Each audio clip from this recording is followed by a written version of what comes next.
PTI तो वैसे ही उनके मतदाद बयानात की वजह से वैसे ही मुंतशिर है इस वक्त। आप देखें कि कोई किसी जगह पे भी कोई एक बात भी जो है ना उसमें ये चलें एक गुजर ये हो सकता है कि वो जो है ना खान साहब आप खुद तो जेल में है और बाहर जो मैसेजेस हैं वो किस तरह से आ रहे हैं, हर बंदा अपनी अपनी दुकानदारी जो है ना वो चला रहा है। तो इसके अंदर मेरी समझ से ये बाहर है आज तक कि एक तरफ तो मुज़ाकरात, उसे डील कह लें, उसे एनआरओ कह लें, क्योंकि पाकिस्तान के अंदर हर बंदा हर चीज़ का अपना मतलब जो है ना वो निकालता है। ठीक है। तो उसको हुकूमती जमात कहती है कि जी एनआरओ मांग रहे हैं, हाँ जी, वो कह रहे हैं जी हमें डील की ऑफ़र हो रही है, लेकिन हमने जो है ना अदालतों से और बिल्कुल जो है ना जो एक सियासी और एक असूली मौक़िफ़ है हम उस पर खड़े हैं। अगर असूली मौक़िफ़ पे खड़े हैं तो फिर अदालतों की तरफ जाना चाहिए। फिर इस तरह के एहतजाज जो है ना वो, और ख़ास तौर पे कुछ दिनों का भी लिहाज जो है ना, क्योंकि ये मौका मिलता है, 5 अगस्त हमारे लिए बड़ी अहमियत का दिन है, ख़ास तौर पे कश्मीरियों के हवाले से। तो उस हवाले से जो है ना यहाँ पे बहुत सी बातें हुकूमती ऐवानों में भी आपने देखा होगा, वज़रा आके जिस तरह से इस पे बात करते रहे हैं। तो मैं समझता हूँ कि आज का दिन तो वैसे ही मुनासिब नहीं था। इनको 5 अगस्त कॉल अगर रखनी थी कोई और दिन कर लेते, क्योंकि आज के दिन में पीटीआई हो, बाकी जमातें हो, कोई भी हो, उनको कश्मीर की बात करनी चाहिए, पाकिस्तान की बात करनी चाहिए। यहाँ वो खान की बात कर रहे हैं, खान की बात हो रही है। और ये इसी वजह से आज देखेंगे मुझे पंजाब के अंदर तो कहीं पे भी कोई बात ऐसी सुबह से अभी तक, और ख़ास तौर पे जहां हम बैठे हैं लाहौर में, जहां से सियासत जो है मैं समझता हूं कि जिसका नुक्ता अरूज जो है ना, अगर कहीं पे भी सियासत को आपने लेके जाना है तो उसके लिए लाहौर में बहुत ज़रूरी है। लेकिन यहाँ पे आप मुझे बता दें कि सुबह से आप भी जी हम कवर कर रहे हैं सुबह के, और मैं भी देख रहा हूँ पूरे शहर में हर जगह पे फ़ोन किया है। मुझे नहीं लगता कि कोई 2-4 लोग भी, और बल्कि इतनी शायद 144 की कभी पाबंदी इस तरह से हुई हो जितनी आज है। अच्छा, आज तो मुझे लगता है कि बहुत ज्यादा जो है ना वो कानून की जो है, इसका मतलब पीटीआई के लोग कानून के पाबंद ज्यादा हो गए हैं या नहीं? आज के दिन तो बहुत हुए हैं जी, मैं समझता हूँ। मैंने तो नहीं देखा कहीं पे भी 4 लोगों को जमा होते। और उसके पीछे एक और भी वजह है, क्योंकि उसकी वजह यह है कि आज तक जब आप मुज़ाकरात की बात ही नहीं करते, जब आपका जो है ना वो एक ही है कि जी हमने जिनसे मुज़ाकरात करने हैं या जिस तरफ जाना है, उसको देखते हुए तो मियाँ साहब अब तो लोग भी मायूस हो गए हैं, लोग थक गए हैं। और मैं हमेशा से ये कहता आया हूँ कि जब हुकूमत में थे, पीटीआई गवर्नमेंट में थी, और आप देखें तब भी कोई एक दिन भी वर्कर को आपने बैठने दिया हो, वर्कर आपने थका दिए हैं, क्योंकि ये काम वर्कर्स करते हैं, ये लीडरों का काम नहीं होता। वो तो बयान देना या बात करना या आके ऐसे उनके लिए जो है ना वो आप जैसी मर्जी बात कर लें, वो टीवी पे आके या बाकी जगह पे बात ही करनी है ना। उनके ख्याल में तो है कि अभी पता नहीं हमारी बात से कोई आग लग जाएगी, इस तरह की बात नहीं है। आपने वर्कर्स के साथ, मेरा ख्याल है कि पूरी जब से पीटीआई जो है ना वो 2011 के बाद मुझे बता दें अब तक कोई एक हफ्ता खाली गया हो जिसमें कोई कॉल ना हो। इन्होंने इक़्तिदार के अंदर भी, इक़्तिदार के बाहर भी हर रोज कॉल। इक़्तिदार के अंदर क्या कॉल देते थे वो? हर रोज, तब भी कोई ना कोई प्रोग्राम ऐसा होता था। आप देखें कि इक़्तिदार के अंदर भी आज वहां आ जाए, आज उधर आ जाए, क्योंकि हम तो हिस्सा रहे हैं। तो उस आपने तो बहुत करीब से सारा, हाँ, उस वक्त पार्टिसिपेट करते थे। उस वक्त भी यही रहा कि जैसे हम लोग अपोजिशन में, हम अपनी अपोजिशन भी आप ही थे, खुद को खुद ही अपोज कर रहे थे। हाँ, रोज कोई ना कोई प्रोग्राम चल रहा होता था। तो मैं समझता हूँ कि आपने वर्कर्स को जो है ना थका दिया है, वर्कर डिमोरलाइज हो गया। हाँ, और फिर उसके बाद वर्कर के पास आप बताएं ना कि वो प्रोग्राम क्या है, आगे भी तो बताएं ना कि आप क्या चाह रहे हैं। मुझे इस बात की आज तक समझ नहीं आई कि आप चाह क्या रहे हैं। अगर आपने वाकई किसी निज़ाम को बदलने की बात करनी है तो मियाँ साहब उसके लिए निज़ाम बदलने के लिए या जिनका रोल आप कम करना चाहते हैं वो किनके साथ मिलकर करेंगे आप?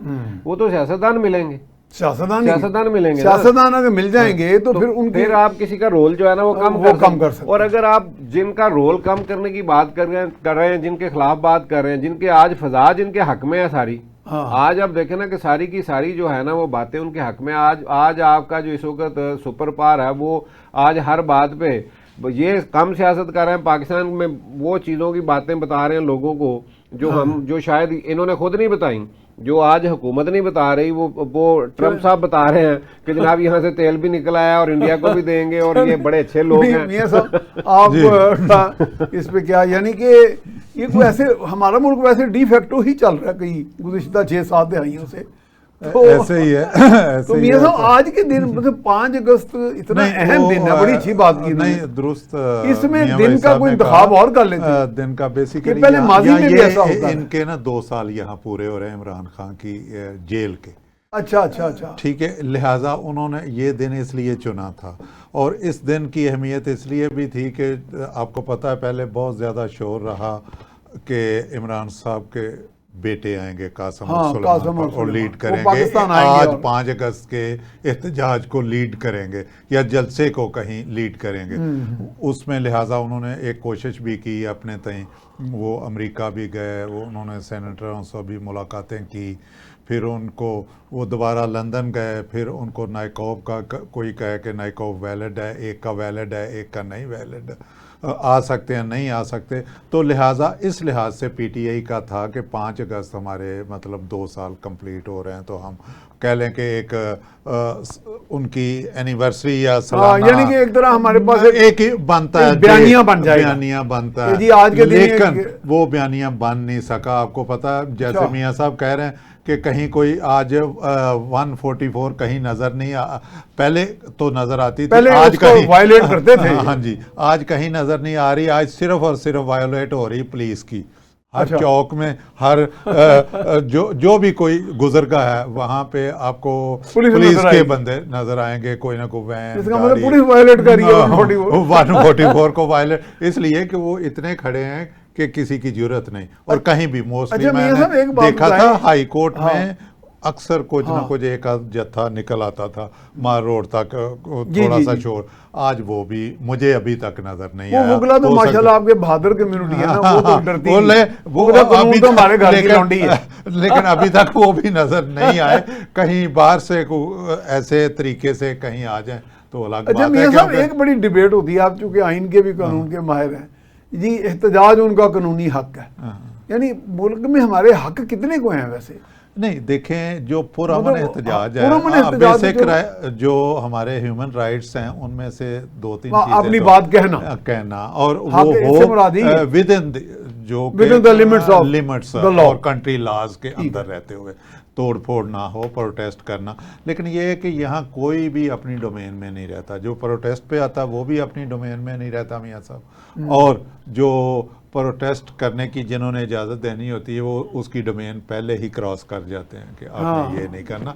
यहाँ कोई भी लॉ को ऑब्जर्व नहीं करता। अच्छा, लॉ को वायलेट करना हमारा एक नॉर्म बन गया। देखें, कानून जब तक हमारे बेहतरी नहीं आ सकती, जब तक हमारी सियासी जमातें और लॉ इन्फोर्सिंग एजेंसी इस कानून की पासदारी नहीं करेंगे, बेहतरी नहीं हो सकती, चाहे वो सियासी अमल है और चाहे वो लॉ एंड ऑर्डर की सिचुएशन है, जो कि बिल्कुल नीचे जाते। आप कह रहे थे ना अदालतों की तरफ जाएं अगर इंसाफ लेना, देखें हम 130वें नंबर पे खड़े हैं इस वक्त, 142 में से 130वां नंबर है हमारी रैंकिंग। साहब कह रहे थे कि हम बिल्कुल ही आखिर पे, बिल्कुल ये जो अभी वो मुरतब हो रही है, जो उसमें आखिर में 9 मई के जो जिनमें हुई है ना सजाएं, अच्छा, उसमें ह्यूमन राइट्स जो उन्होंने जो ऑब्जर्वेशन इंडेक्स वगैरह बनाई है अपनी, हाँ जी इंडेक्स, उसमें मेरा ख्याल है कि हम वो 40 वाली लेन में आ जाएंगे।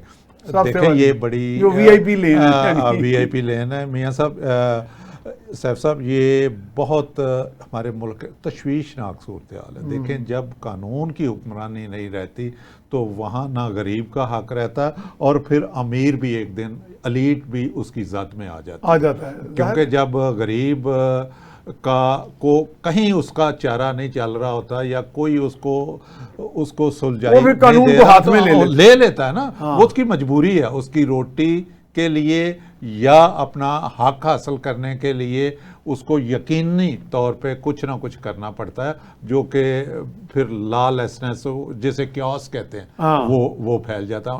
आपने सियासत बड़ी करीब से सारी की भी है सारी और देखी भी है। जो अवाम उन्नास होते हैं वो आम तौर पे आप देखें, सिडनी का कितना मशहूर, ऑस्ट्रेलिया का हार्बर ब्रिज पे 3 लाख लोगों का वो जुलूस निकला गजा के हक में। तो क्या हुकूमतें और अवाम के दरमियान आपस में डिस्कनेक्ट हो जाता है?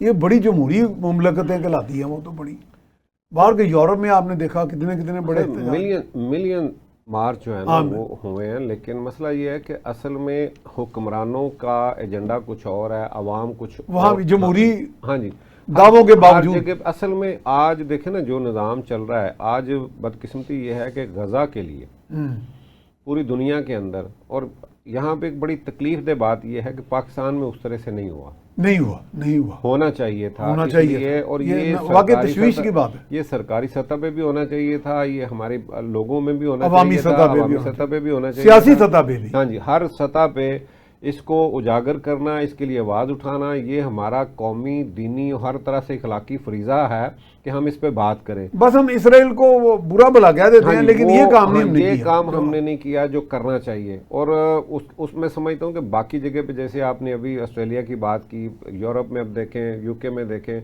दुनिया के अंदर जिनकी हुकूमतें जो हैं वो इसराइल के साथ खड़ी हैं, अमेरिका के साथ खड़ी हैं, उनकी आवाम जो है ना वो गजा के साथ इंसानियत के लिए जो है ना, वो ह्यूमन राइट्स के लिए आवाज़ उठा रही पूरी दुनिया।